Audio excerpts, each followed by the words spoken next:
ആരാധനയെക്കുറിച്ച് അച്ഛൻ മറ്റൊരവസരത്തിൽ സംസാരിച്ചിട്ടുണ്ട്. ഇതൊരു പുതിയ ദർശനമാണ് പറയുന്നത്. ദിവ്യകാരുണ്യ ആരാധനയിലൂടെ തുറക്കപ്പെട്ട ഹൃദയത്തെ തേടുമ്പോൾ യേശുവുമായിട്ടുള്ള, ദൈവവുമായിട്ടുള്ള ഗാഢമായ സൗഹൃദം സാധ്യമാകുന്നു. ഈശോ പറയുന്നു, എൻ്റെ ദിവ്യകാരുണ്യ സന്നിധിയിൽ ചെലവിടുന്ന ഓരോ നിമിഷത്തിൻ്റെയും അമൂല്യമായ വില നിത്യതയിൽ നിനക്ക് കാണാൻ സാധിക്കും. അവിടുന്ന് വീണ്ടും പറയുന്നു, ഒരു മണിക്കൂർ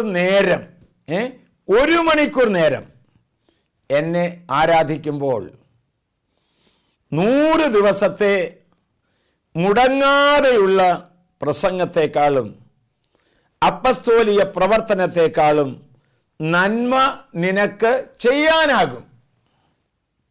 കാരണം നീ എന്നോടൊപ്പമാണ് ഇരിക്കുന്നത്. ഞാനാണ് നിനക്ക് വേണ്ടി പ്രവർത്തിക്കുക.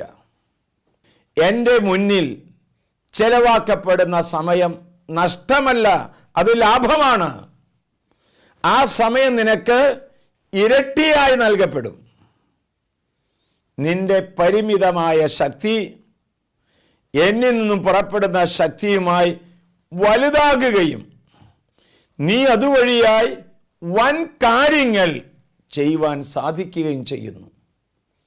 ഇന്ന് വൻ കാര്യങ്ങൾ ചെയ്യാൻ സാധിക്കാത്തതിൻ്റെ കാരണം ദിവ്യകാരുണ്യനാഥൻ്റെ സന്നിധിയിൽ ചെലവിടാൻ, സമയം ചെലവഴിക്കാൻ വ്യക്തികളില്ല, കുടുംബങ്ങളില്ല, സമൂഹങ്ങളില്ല.